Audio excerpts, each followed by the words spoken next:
Come along, come along, come along. Let's go.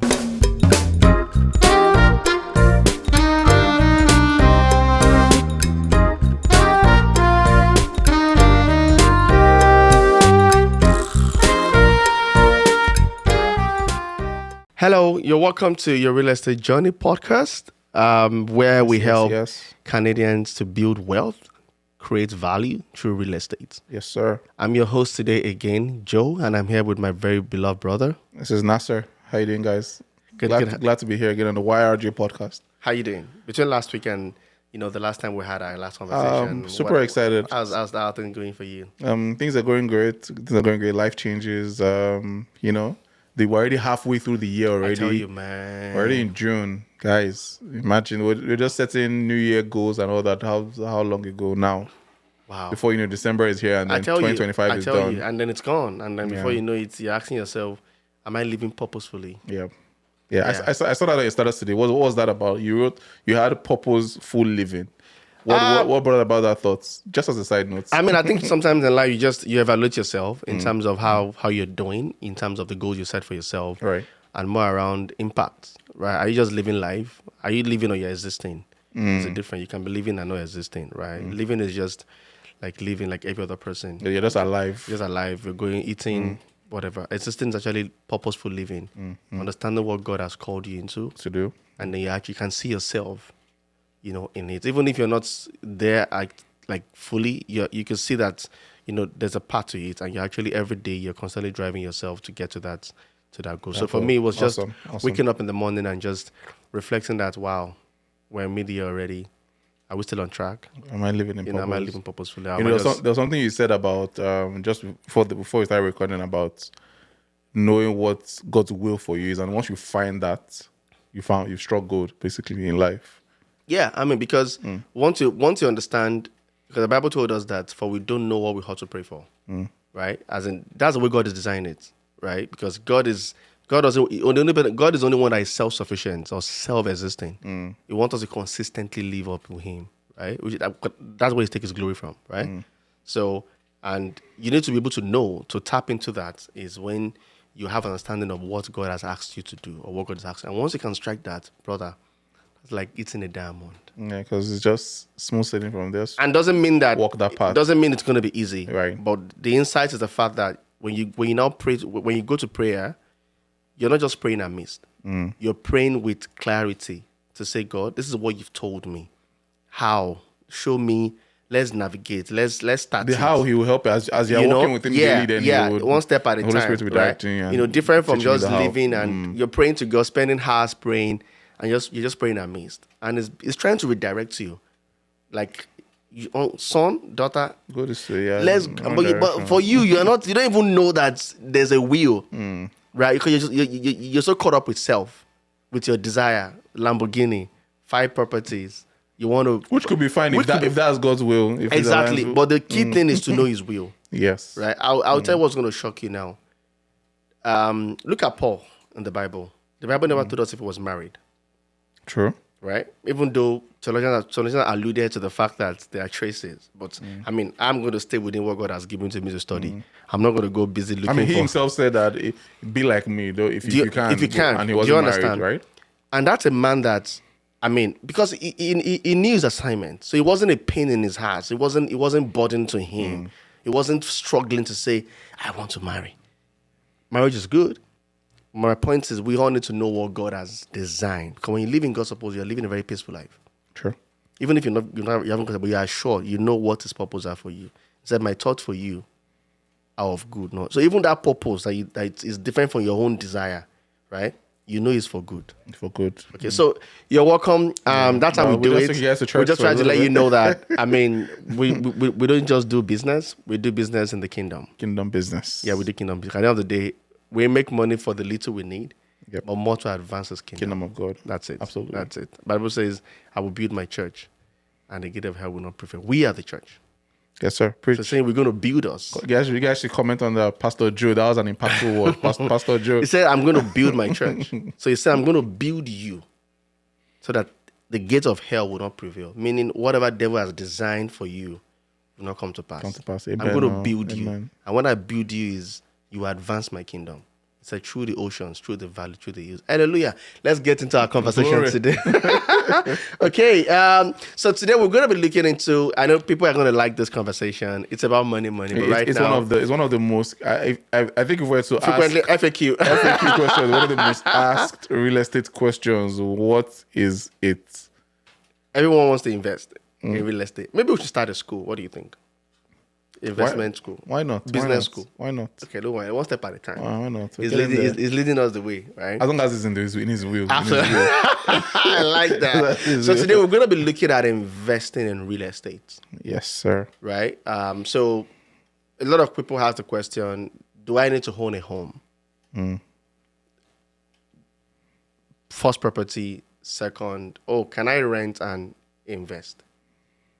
Right? Yeah. What does it look like? So we're going to be... Why should I even like what's the whole, especially like in the Canadian environment I find ourselves in, what's the force and the big deal about investing in real estate? Why is it such a hot topic or a common thing that you see? Because Canadians invest in a lot of real estate. And I think the reason for me is because, like, real estate is, like we've alluded to time and time over again, is the fact that it's the most sustainable way of building wealth. As long as humans are still going to be on the earth, still living till Jesus comes, you need land. Absolutely. As a matter of fact, the road you drive on It's real estate. is real estate. I saw a quote once. I saw an interesting quote once. This will maybe this will shine a light bulb in someone's mind. The person said, "The hospital we were born in is real estate. Yeah? The road that you were driven on to get to was real estate, like you just said. The house that you took you to as a baby is real estate.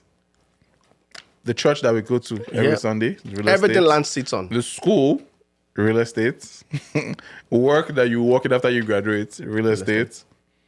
The house you go back to, real estate. Where you get married, the wedding venue, real estate.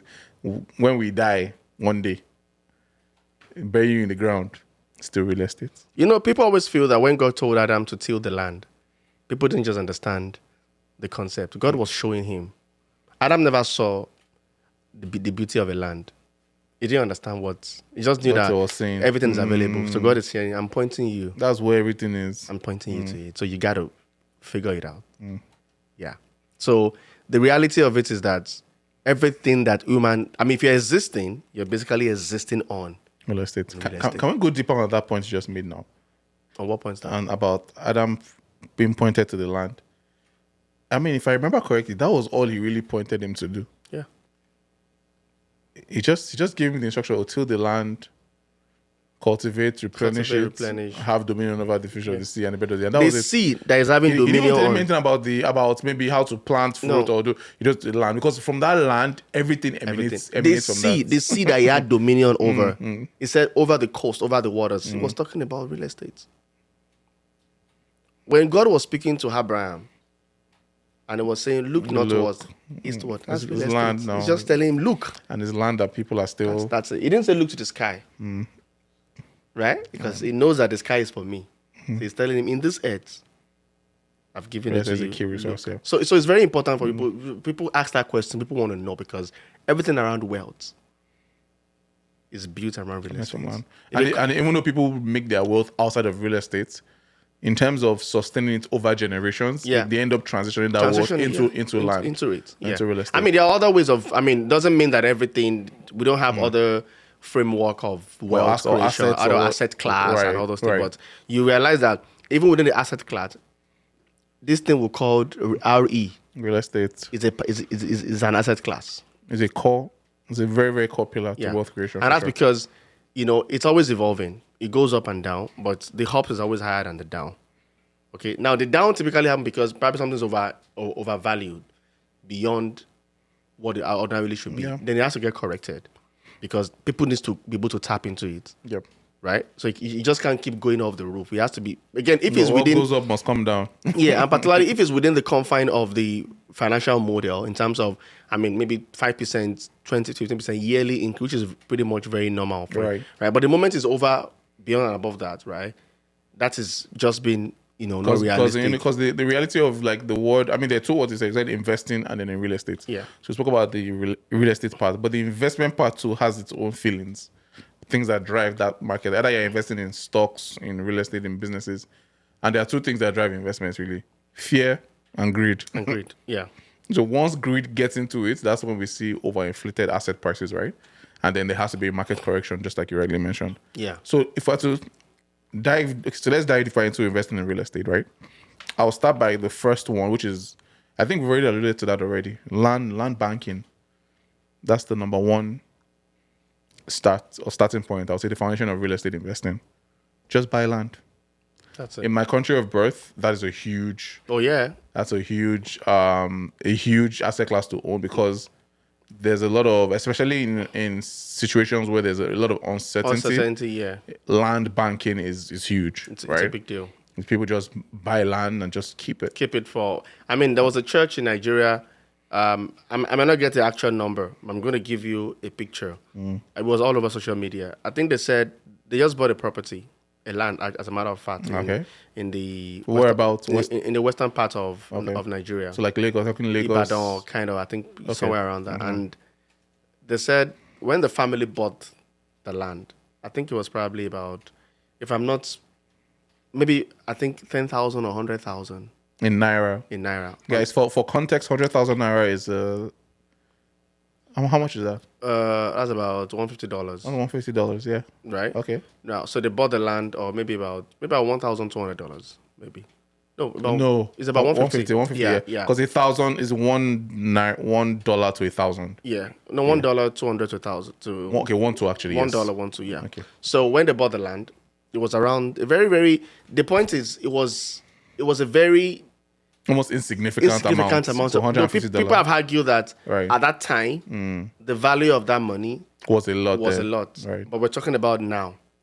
It would be interesting to know when, though, like what year. I mean, if I check, maybe I'll share the information with you. Okay. Now, they bought, that's from the family, the people that own the land. Right. And they held it for years. Now, they bought the land for billions of naira. Now, in today's age, oh my God. 2 billion of naira. And the pastor was literally telling people that, I mean, just think about it. From 100,000 to 100,000 or 10,000. So it went from 100,000 to 1 million, 10 million, 100 million, and then now a billion. That's huge. Yeah. You know? So it's just to let you know. And they didn't do anything. They didn't do anything on it. It was just a bare land. Wow. Like just to give you a context as to what you said about, you know, the power of land, where we came, you know, our home. Huge. It's a big, and also even here, you know, I mean, it might not be the land itself, right? It could be the moment amenities come on the land, and then there's a building, there's a property, you know, being placed on the land. It changes everything completely. But even in Canada as well, land is huge, because what is everybody always tries to dissect that. Oh, why is real estate in major cities like Toronto or Vancouver, like, why is it so expensive? Majority of that cost is the land. It's the land, yeah. That's why you might see like a bungalow, like a 2-bedroom bungalow that looks like this house should be destroyed downtown. And it's valued at a particular... It's like 1.5 or 2 million. Yeah. I think you're like thinking, oh, why is this house worth 2 million? The value doesn't of the make any land. sense. It's the value of the land. Appreciation as over time, things around. So the land itself is even more valuable than the asset on the land. Yeah. So I tell people, for me, I have 5 principles or 5 classes or strategies that I think about when I'm thinking about real estate investing. And I think it's important. You know, people could have theirs. I mean, but I think it's very good. I'll just pretty much share roughly. Number 1 is you need to know the why. Why do I want to invest in real estate? Now, in knowing the why, then that will give you an insight to know the various category of the why. Is it for appreciation? Are you looking for cash flow? Are you looking for, is it a retirement plan? Are you looking to be generational wealth? Can we dive deeper on what those words mean? Because those are like financial lingo for people. So cash flow means something that will always make available. Gives you money. Give you money, and cash is always available to you to spend, either to reinvest or to do other things. That's a cash flow. Like, you're never out of cash. So that land is generating cash flow for you. Gotcha. Which could come in different forms. It could come from rent. It could come from leases. It could come from... basically, if you want to get a cash flow, probably rent or leases, right? So an example of a cash flow, if I can just shed some light on this too, is like, and people don't think about this when we invest in real estate. I think like in Canada, we are sort of like, we're drunk with residential real estate. Yeah. We're drunk with residential. But I get why, because it's more of a... Direct. I would say it's easier to navigate. Yeah. As opposed to think about someone buying a car wash, for instance. But a car wash should be sort of real estate that is cash flow driven. Absolutely. Because you have a piece of land, And now then you have a there's a gas business on station, it. and then you have a car washing business on board, and Yeah. that's giving you income every time. So that's just want to shed light on that for And you anyone find some watching for the people, first time. they won't sell. That kind of asset. That kind of, Why would you? They won't sell. Why So would you find people want to buy, they'll be like, oh, we're not selling. They Nope. could lease for 10 years, right? Now, when they lease for that long, they've built their financial model Right. to ensure that this money we're getting can do us for 10 years for whatever we want to do. Absolutely. And then another cash flow is coming. So that's cash again. flow. So cash flow doesn't have to be, it could be daily, Right. it could be monthly, which is short time, and it could be long term. Yeah. Right? And then it's for you to build your model around that, but you know that there's a cash flow. Like you expect something to come in On a monthly particular basis. time. Yeah, or monthly or yearly or quarterly or whatever. as against buy and sell. Yes, just That's not a cash flow. one-time One-off income. transaction, right? So you have to ask the question. Which is what land banking is. So land Yeah. is like once you buy it, you hold it. Yeah. And then you only get value from that asset. Maybe, I mean, you could still get value from it by renting it to somebody else, and that person gives you like an annual rent every year. But usually you buy it once and then you dispose of it when you sell and you get the money. That's it. Yeah. But what you're saying now is you buy it, there's a sort of financial model on top of it. Either there's a car wash or gas station or whatever, and that's giving you cash consistently. So you don't lose ownership of that land. Absolutely. Okay. So think about it that, I mean, I still have the land. The Yeah. land value is still there. It's still there, right? And it's actually appreciating year in, year out. Yep. But while the land is there, I'm actually even having a cash flow that is coming there are out two from the land. benefits. Do you get? So Yes. whenever I choose to sell the land, I would have gotten some cash flow for years or months. Right. And then I can actually sell the land and move on. So imagine having that kind of land in like 10 of it in different strategic locations where you have filling stations on it, about gas station as the case may be. You have Even a rental property. on it and all those things. Yeah. And then even let's say you even do a 5-year lease. You're right. Right? So you do a 5-year lease here, a 5-year lease there, a 5-year lease there, and then of course probably I didn't even get the rent from that at the same time. Maybe this one was stagger rented, it, I stagger so- it, and then yeah. when this one is over, I'm getting another cash flow from this one. Set. As this one is moving over, Your children will need to I'm work. getting cash flow from this one. Do you get what I'm Yeah. saying? That is a beauty. That's one part of Right. what you can do for your cash flow. Now the other part is the appreciation that the land itself will bring, right? Which is, I mean, the land is just there. Okay. You bought it for $150. and then you decided just to do it, not to do anything on it. Yeah, but bear in mind you'll be paying property taxes Property on tax it. on it. So, Yeah. so which you have to decide. Yeah. But mind you, even when you lease it out, there's still the appreciation value going on the land. Yeah. Okay, over it. Now we'll talk about the other one, which is about generational wealth. Now you can build that generational wealth through the model I've described because it's still there. So you can have it, grandfather it to Will your it to your will it to child- your your child- children. your Your children, your children also grandchildren. they'll get the rent. They'll get the rent on it for as long as they want to, and then they will also transition it to their kids, and you could go on and on and on and on about it. So that's one piece for me, is you have to know the why.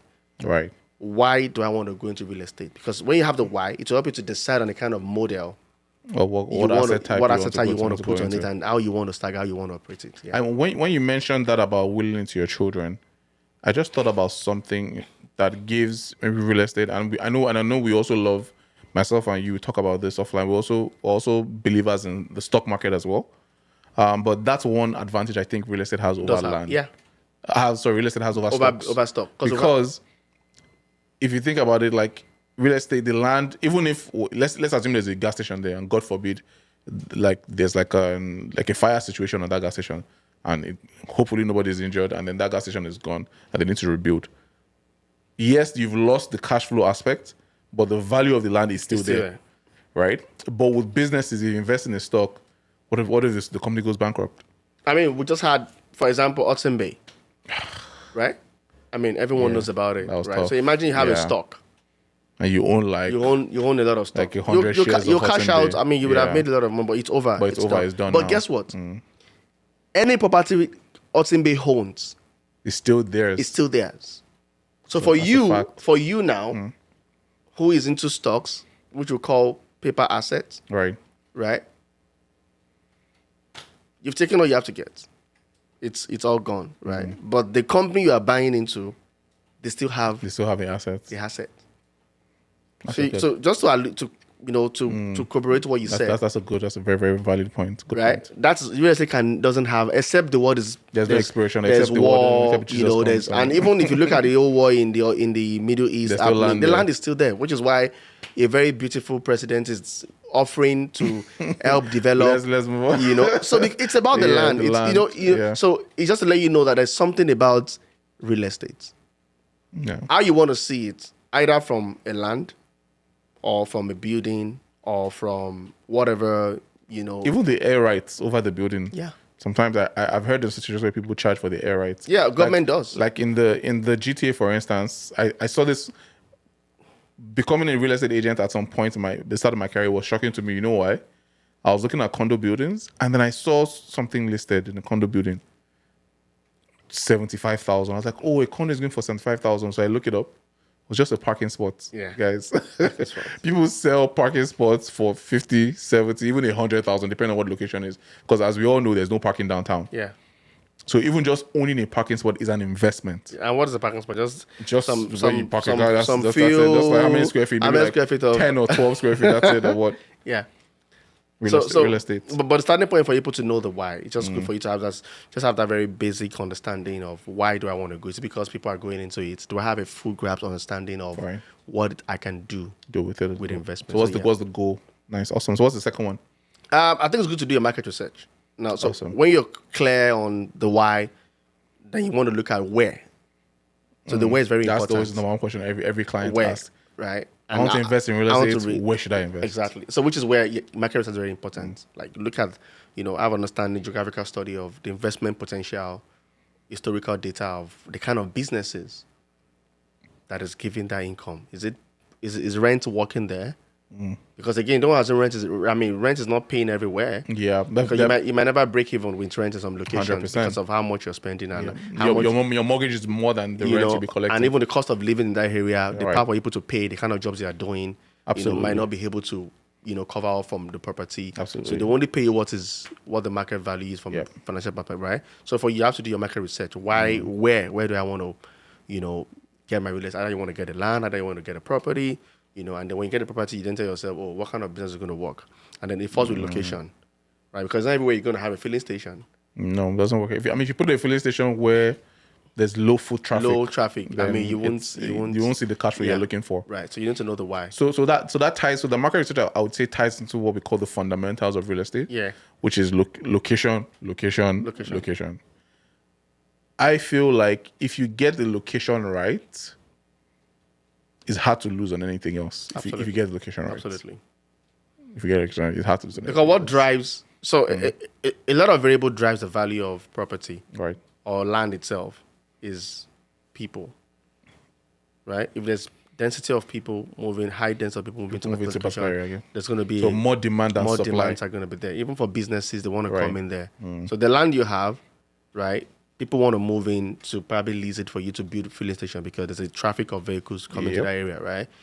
People that own malls want to come in and build their malls because there's a traffic of people. That's why every time there's a residential development, usually you see like they start to malls or stores start to sprinkle. They want to put a no frills here, put a TD bank there because now the bank wants to be there. They want to capture that audience. And what happened the moment you have those people coming there, the value of the property there goes up. Yes. So areas where you have groceries, social activities happening, properties are more expensive. Yep. And by the time you look at the table, they'll tell you why it's expensive because there's proximity to, to restaurant, proximity to everything. It's different for someone living in the, in the rural area where they have to drive some few minutes drive to get to those locations. It's going to be different because what also makes it is the value, the assets, social amenities that are available in that area. Gives the value to the property. This reminds me of the conversation we had during the last podcast episode that we had when we were talking about pre-construction. So we see there are a lot of pre-construction deals everywhere. Like builders are building in almost every corner of angle or whatever. The saga conversation. Yes, and even the fact that I came across like some builders not Hamilton, for instance. I said the outskirts of Hamilton, and I'm thinking to myself, I might be mistaken. I'm not sure, but I'm like, why would someone go to the outskirts of Hamilton, for instance, to buy a pre-con? Like, unless you're living... So, let me rephrase that. If it's for your personal consumption, like living in your family, maybe your work is that's fine. Maybe you work in Hamilton, that's okay. But even as an investor, I'm trying to look for the business case. Because as an investor, we need to remember this. It is all about the numbers. It's the numbers. This is not... I like the flooring. There's no emotion. Because I'm not living there. It's the numbers. It's important to emphasize. Let me stop to emphasize. let me emphasize on this, because I have investors always saying, "Oh, I want to put the backsplash. I want to do this renovation." No, we're focused on what the numbers are saying. Yeah. What did you buy it for? What's your mortgage looking like? Or Yeah. did you pay cash for it? Yeah. What will be your monthly return? And what's the exit strategy? How much do you Absolutely. stand to gain when you're living it? Simple, point blank period. And what are the expenses while you hold on that asset? That's Something you said, exit strategy. it. Yeah. You need to have an exit strategy if you're creating a business. So what's an exit strategy? What's your plan to get out? Simple. You've How do you getting your money out? You look put at money the in. scenario. How you getting Yeah, out? when things are not going well, what's the plan do I have? Do I want to keep? Do I want to hold? Do I want to sell? So, Do I want to bring in more shareholders? Get my money out, reduce my ownership, level, and then distribute the risk. do you want to have fun about real estate investments? A good investment usually has multiple exit strategies Absolutely. to it. So if you think about it this way, you buy a house, right, today. Well, how do you get out of that house? Number one, you can choose to sell. That's one way to get your money back. But let's assume that if you trying to sell doesn't get, let's say you paid 500, for instance, and you're trying to sell in today's market and they say now it's 450. Yeah. So you're going to lose 50,000. Yeah. So that would be considered like a bad investment. A bad quote, investment, unquote. yeah. But if that same property, you could also rent it the upper floor and the lower floor. And then maybe you're getting like a rent of like 2,500 from the bottom, from the top, and like 1,500 from the bottom. That's like 4,000 in monthly income. So that's another strategy. And that's a strategy in the sense that you're not selling, but at least it's giving you cash flow. A third strategy could be like you want to refinance. Now let's assume the other way around that it's the value did not actually drop, but the value actually increased. So what you bought for 500 is now worth like 800,000. So now you can go to the bank and say, I bought this asset for 500, but now it's worth 800. Based on something they call the loan to value, you can get like it's called an 80% loan to value. Loan to value. Usually you can pull out like maybe like 100,000 or 200,000 from that asset. So that's another exit strategy. And you can use that money to now invest in something else. And that's if you're investing. Yeah, I know we're speaking about it. Some people refinance and they go and do wedding. Hey, to each his own. We don't advise that, but I mean, people get. I know, I will advise. If you're going to refinance your property, please don't, your land, your real estate, whatever it's called, let it beat by another let it beat for another investment asset. Yeah. You want to replicate what you've done that gave you that money. You want to repeat it. Yeah. Right?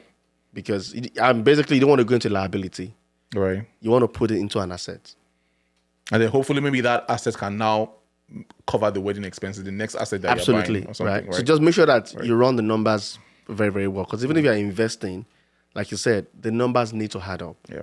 Because they are good and bad investments. Absolutely. Right? And you end up just getting to more debt. Because your house is already a debt. Now the value is $1 million. You've taken 200 out. You're still owing 800. Don't forget that. Now you've taken 200. That is not even real. Okay? And now you've gone away with it. And now you're in You've blown it. You've blown it or skydive it or whatever. Now it's now another liability. Now you're having 1 million liability that you're holding. Which means higher mortgage payments. Unless you have a tenant in there that is paying covering that expense. Covering that expense, sure. Right? I think something we might have to touch on probably as we go along this podcast is, financial planning or estate planning.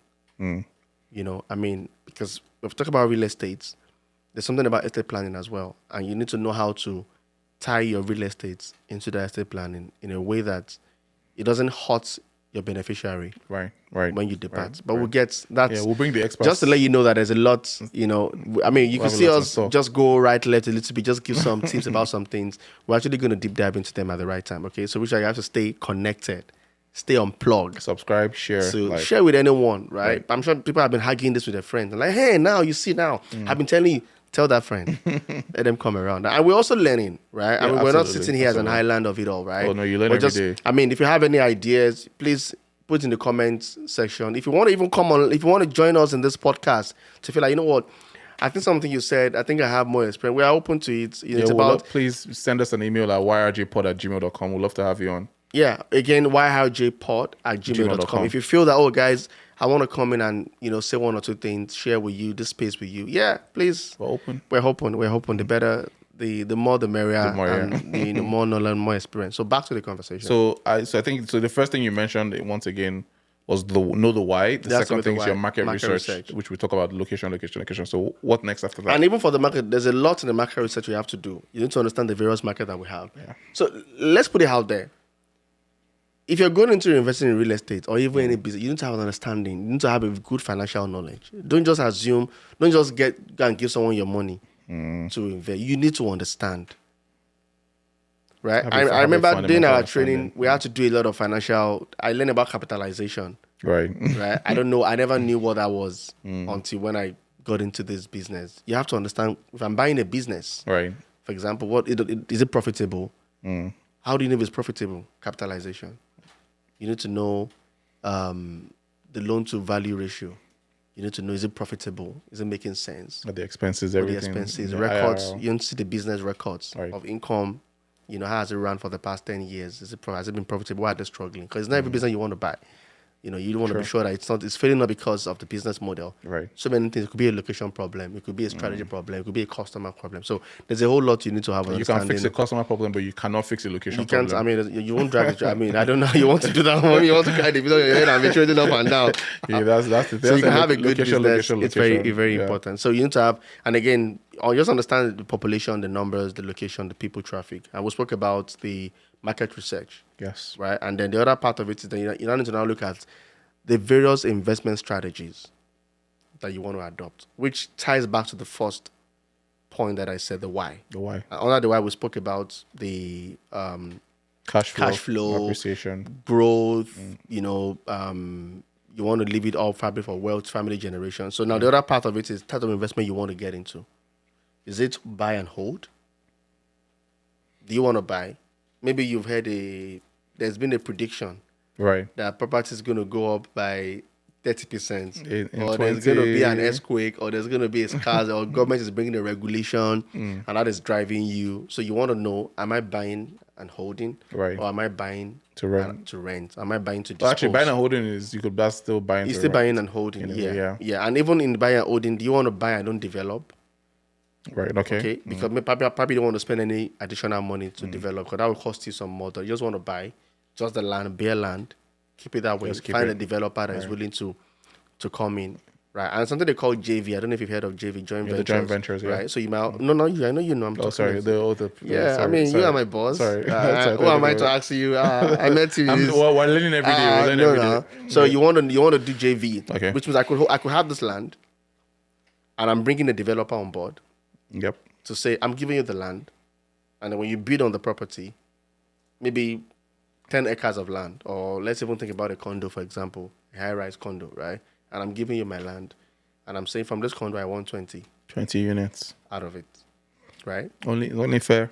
It's only fair. It's only fair. So, but I have to do the maths. If I sell the land, will it give me the money of the 20, right? Or I also want to just rent. And it makes a lot of sense, because now you've given out the land, but now you have rental properties. Yeah, nice. So now you've turned that from a just one source asset to like a multiple income asset, because now you have cash flow that you're going to be getting from each condo for that unit. So that's and then you could amazing, have it for as long as you want.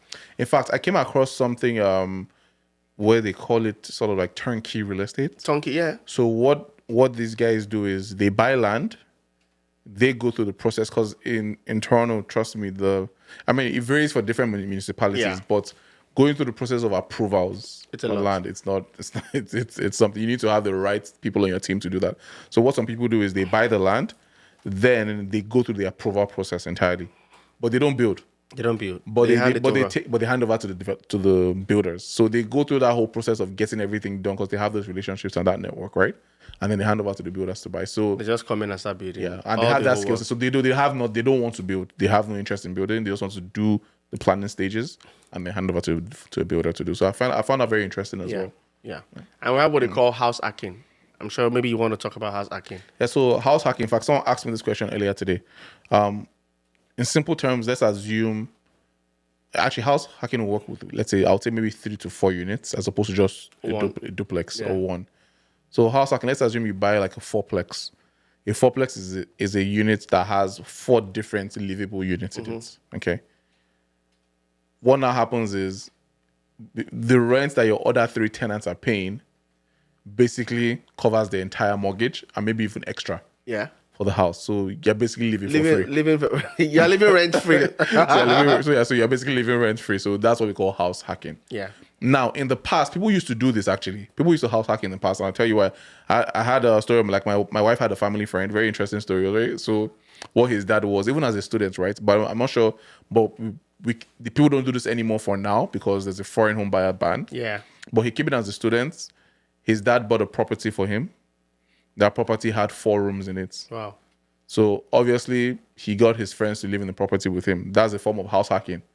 So his 3 other housemates were basically paying their rent, and that rent was covering the mortgage. Wow. Funny thing is that he never told them that his dad was the one that owned the property, which is sharp guy. right? He never ever told him. But that's a form of house hacking. Because at that point in time, I'm talking about maybe 20, 25 years ago, still in Canada, right? But at that point in time, the income from those 3 student rentals was covering the mortgage as at then. But then that the dynamics of the numbers won't work for that today. Yeah. Or may work depending on how your landlord. Yeah. Some And we have landlords people have- that buy those yeah. houses for their, because they foresee their children going to college Exactly. in that area, It's and they in don't that want to neighborhood. pay. Exactly. They don't want to pay rent. they buy it in. And rather than pay And then that they rent, break use up that the money. house, it's like 7 rooms or 8 rooms. And majorly for student rentals though. Yeah. So that's house hacking basically. Yeah. You're living in a house that you're not paying for, but your other tenants are covering up the cost for it. Yeah. Yeah. And then we have what we call the BRRR. So the burst strategy. Oh my God. So burst strategy is buy, renovate, rent, refinance, and repeat. and then you repeat it And you again. repeat it again. Like that. So what investors do, the whole essence of this is they are buying properties that are undervalued properties, right? Yeah. So let's assume you're buying a house in a neighborhood that you know that normally, all things being equal, a house in this neighborhood should cost like about 700,000. But because of some negligence from the previous owner, or for whatever reason, actually, man, they might not be negligent, maybe they just couldn't afford it, right? The house is suffering. He needs some tender loving care, like what we say, TLC. TLC. And so basically, you end up getting that house off that homeowner for 500,000, right? Or fixer upper. 500,000. So then you put in, now you know it's worth 700 in a normal day because this is what similar houses are selling for. Yeah. So then you put in just about 50,000 or 100 to do the renovations. After you do that, then you put in tenants in there, right? Once you do that, then you get an appraisal on the property for what you know it is worth. Mm-hmm. And then you can go back and pull out the actual money that you put in. Because remember that when you were buying, you'd have put on a down payment and all that. So yeah. buy, renovate, rent, refinance, And repeat. and then you And just- people do it a lot. Once you pull out, then you do it again. And people do it a lot, Yeah. right? I think it's a very good strategy that, I'm still studying more. Right. Because, and again, it's very, for this kind of, for the burr, you need a good location, Yeah, it's key. right? Yeah. And has to be rental be able to demand study for the sure. property to know that the amount you're buying for and the amount you're going to have to renovate to bring it up to taste, Yes. right? There's some room for you to make some good equity money. Otherwise, Otherwise, yes. if you overbuy, you might be you- at a loss. Yes, you lost, Because by you the lost time, already. you spend so much, and you have to also look at how bad is the house, right? Some houses are so bad that it might not be a good investment for you. No, because maybe the area where the property is, the land value is already very, very high. So whatever is on top, really, the actual beauty property will not make any much of a difference. Difference as well, yeah. So if you buy it and you can't break even, right? It won't. It's pointless, yeah. It's pointless. And I yeah. think where investors suffer a lot when it comes to using the burst strategy is the renovations. Yeah, renovation. Because renovations, it's important to have the right team, or better yet, you have a trusted contractor that you know can get the job done. Because that's usually the risk factor. Because what you don't want is let's even assume you buy at a great price, and then you put in a team there to do the renovations, and then they basically either overestimate what it would cost, or they miss something. Like, you don't want to buy a property that has foundational issues. That's I huge, right? I was gonna Or- say that you don't yeah, want like, to anything that has structural issues or maybe is a seepage. no-go There's area. already the land is already polluted, Yeah. contaminated rather. Then you have to And do some and there's a lot of remediation work. that needs to You be have to be done. sure Yeah. that the level of the remediation is not. Because sometimes the government might actually declare that land not livable anymore. Yeah, you need to clean it up before you do anything. And they'll be like, Right. and the amount of money to clean up might be a lot. You have to just be able to be sure that it kind of makes a lot of sense. Yeah, I'll say the key thing for the burst strategy is you really need a lot of consulting done, and you need the right team in place. So it's not the average. I think what's Strategy. some people even do it themselves. People that have the experience, Yeah, they if you're- buy, and with that, it's saving a lot of labor cost. because all they're only spending money is on the material. Materials, yeah. They do this by themselves. Yeah, the and they're already contractors. Mm. They also get some discounts from, the building companies where they get those things from. Yeah. So it kind of makes a lot of difference. That's a brush strategy. So yeah, interesting one. Yeah, and I think another thing is to look at is, do I want to do a pre-construction, or I want to do a resale? So the kind of property I want to invest in is a pre-con. Right. I think we talked on that on the last on our Yeah, previous they both have episode their different. if you're buying a pre-con, maybe if you've done your math very well, your market rates are very, very, you're buying at a very lower price. Right. And by the time you're closing, the market value has gone up. Mm. Right. Two options. It's a cookie cutter approach to making money as an investor, but it has its risks. I mean, like we discussed, we discussed it. Like if you miss on that, if you want to learn more about pre-construction, now that we're at that point, you might want to go back to our last episode where we spoke about, about the risks and the benefits of pre-construction. Yeah, I think we titled that episode maybe something around investing in real estate in Canada or something like that. So it's just good for you to check that episode. It's going to give you a clear picture around pre-construction, even from the investment side. Either you want to, it's going to give a great picture. Go on. The next one I was going to talk about is a strategy that it's also easy as well. In fact, you might already be doing this, and that's Airbnb. Oh, but right now there's a lot of there's a lot. So that's my next time. My next point was that, but now there's been a lot of regulatory things from that perspective, because now cities are realizing that people that want to rent for a long time, they can't find places to rent, right? Because most investors are using their properties for Airbnb, right? So now different cities are putting, for instance, the city of Toronto now you have to register property they are using to get a license, right? To use as an Airbnb, and it has to be, and even if you own multiple properties, you can only use like just one of your properties for Airbnb. Yeah, so different cities have different rules. So does it mean the Airbnb business is going out? Like I said, that's just city of Toronto. So there are other places. Not every municipality has caught up yet, but that's not to say that they won't catch up very soon. Yeah, I think it's because, the reason why Toronto is Toronto, right? The biggest, city, as far as Ontario or even Canada is concerned. Right. And that's because that's a business hub, right? So you want to make sure that people can leave. Because if I can't leave, I can't run a business there, right? If people get jobs and they can't live close to it's difficult for everybody, which is why it's kind of starting with Toronto. And doesn't mean Airbnb is out of the market. I think it's just more around, trying to ensure that within the livable area, there's a percentage of property that are available for people to live in. For living, yeah. Versus people that are coming on, visiting and then using it for business purposes. Yeah. Yeah, but we all know how Airbnb works. Just using a portion of your house and putting that on the Airbnb website, and basically, you get some income from that, especially if it's like a basement that you're not using. Usually people that employ this strategy are people that maybe they travel a lot for work, or they have a basement in their house that is finished and furnished, but there's no separate entrance, right? So it's just like wasted space. So why not just use that for something else that's a means of generating income as well? So yeah. And I think another thing that's very important in investing is understanding how financing works.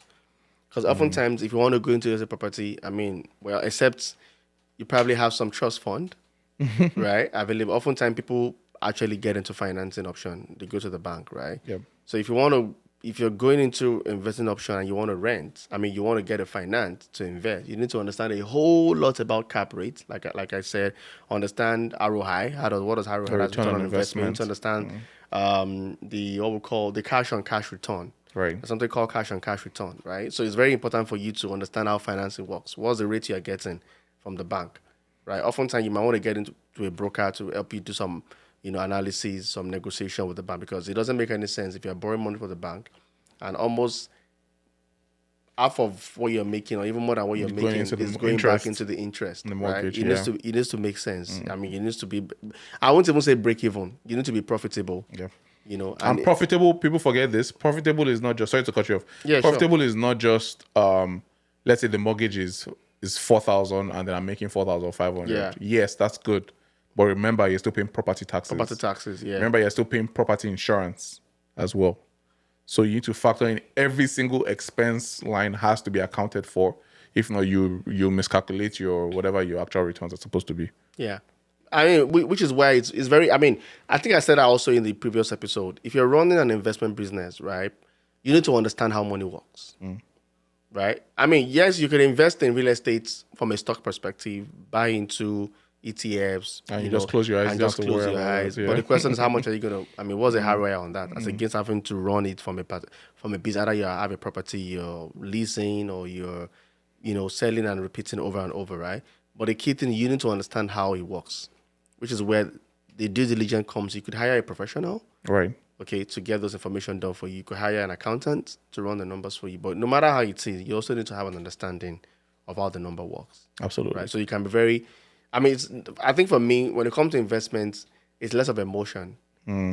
It's more logical. It has to be. You want to make it logic. We're talking about money Most here. times, And the matter of fact, it's not even your money. It's people's money. Yeah. Sometimes. Yeah. You probably borrow from the bank, Right. so you don't want to like, oh, I like this business. It's not. can It's, be, it's not about. I'm a fashion. I love wearing. I'm into fashion. So because of that, I want to go into fashion business. Yes, your passion can flow Right. through your business, but you need to have an understanding of the business. How the business works. So your passion will not drive. Your passion can drive you to understand because you want people to get to know what you do, Right. love you for what you do, and then people also imbibe that kind of principle. But then you also need to understand the business side of your passion if you want to go into it as a business, right? Absolutely. So I agree with you 100%. I mean, things around cap rate, like I said, rent to ratio. You need to understand it. You need to understand how monetization, vacancy rates, how it works. And that's why we're here, right? So you have professionals that come. We're just trying to give a high level understanding of these things. Yeah. We don't mean we're happy to hold your hand as your investment advisors on this. So we just want to give you a high level. So and even for us as well. I mean, the areas we might have to bring in a third party, accountant, accountant when we get into. For instance, there's some tax benefits as well, right? Oh yeah. That we cannot advise you on, but then we can point you in the right direction so you can get some of those tax benefits, especially as a real estate investor as well. Yeah. So my next question would be, if I'm going into an investment, if I'm going to the investment side of real estate, who are the third party professionals I might need to work with? Great question. So it's sort of similar to if you're buying by yourself, but you need a few additional experts. The people you would need is, number one, you need a mortgage agent / broker. That's standard, right? They are the financing guys. Unless you're buying cash, you need a mortgage agent. I would say a mortgage broker, which is someone that has the ability to go, not just the person that works at a particular bank, but someone that has the ability to go to different financial institutions. The reason for that is some institutions that are not the regular banks may have some programs that are specific to investors. And I've seen that before, where they can offer more leeway in terms of maybe whatever qualification criteria are there, right? So you need that mortgage broker. Number two, you need your real estate agents, the YRJ guys. 100% you need us on your team. Or if you have your family member that's a realtor, fine. As long as they know what they're doing, that's okay as well. No, use me. Use us. Your family. I'm always trying to be humble. We give you the information. Your family member did not give you the information. Okay, we give you the information. So it's just fair. What do you think? Don't you think it's fair? Comment to the section. Drop a comment. So the mortgage broker, the real estate agents. Then the key thing, especially if you are doing like the BRRRR strategy, which is the buy, renovate, rent, and refinance and repeat. You need a contractor, a reliable contractor. That's for that one. You can use your family member because they'll probably be very fair. They'll be very fair with you. Yeah, he's running away from the construction liability. Yeah, okay. So now you need a reliable contractor, because even just going to look at the property that maybe you want to renovate. Let's say you're buying and flipping, right? Yeah. Let's even assume you don't want to rent it out. You just want to buy, do the renovations, and sell immediately, right? Yeah. You need to go, even before you put it, when you're in the process of just even doing showings, this is the tip, take your contractor there. Get them to give you a quote beforehand. Or if it's something that is a very, very high demand market, and there's a lot of people that are looking to buy the house, we as your agents, once you win the offer, God willing, then we'll have a due diligence period that we have maybe like 1 or 2 weeks. Yeah. And within those 1 or 2 weeks, we get contractors in, as many as possible, to get you quotes, right? On the electricity, on the flooring, on everything. So you know that you are buying something that has good bones, and not that you're buying something that after you buy, then it becomes a liability because there are other structural issues as well. So mortgage broker, real estate agent, reliable contractor, home inspector, obviously after you've bought the assets, you need that as well. A real estate lawyer for sure. Joe spoke about joint venture. Yeah. The joint venture deal, you need a lawyer that understands how real estate partnerships how it does work. Absolutely. And that's not every lawyer. So there are lawyers that they specialize in working with investors clients. Yeah. So they know how, like, four of you, 4 friends of 2 brothers or 2 sisters or whatever, decide to buy one property, they can divide the vested interest in that property. So you need that as well. Am I missing anyone? Those are the people I can think of. Am I missing anyone else? I mean, you need to understand the numbers. Yeah, that's your real estate agent to Yeah, property help, and also you need an with that. accountant. An accountant, yes. Oh, yes. in an Afterwards, accountant. You need an accountant. They need to run the numbers for you. Yes. They need to look at your business model, what you want to do, what you intend to do with the land, the business you want to run with it, and then be able to run the numbers. Like, it's pretty much running the numbers for you and giving you that fact. The bookkeeping especially is important, especially if you own a rental property. Yeah, because there's a lot about tax. Yes. Right? So, for example, if you're flipping a property, there's a way tax works differently. Yeah. How you could write it off from the flipping part of it. And there's also liabilities to remember that the government put in something now where if you buy a property within the first year, you can't sell, right? You can't sell, yeah. Unless it's your primary residence. If you just buy it with the intent that, I'm just going to flip it and sell immediately, then you might just get like a capital gains tax billing on your doorstep because they're saying it as a business for you, right? Yeah. So and there's someone asked me, vendor take back mortgage. Okay. So again, I want to start a business. Right. I want to buy land. I bought it maybe from a resale or from the seller, but I don't have. Maybe I'm not qualified for. So maybe you want to talk about that. Yeah. So this usually applies. It applies to pre-construction, and also you see a lot when people are buying like multi-family buildings, like buildings that have like 20, 60 units or whatnot. So what happens is when you're trying to buy assets like that, usually because a large sum of money, 2 million, 5 million, 10, whatever. But let's assume if they're selling for 1 million, for instance, just for easy math, and the mortgage you are getting is only giving you 800,000. Yeah. You put in your own cash, or you get like 4 investors to give you 25,000, and you guys put in 100,000. Now there's still 100,000 left because you bought it for 1 million. Now what people can ask for is whoever is selling that property, you can let them know that, look, I have 900 already, but I'm just short 100.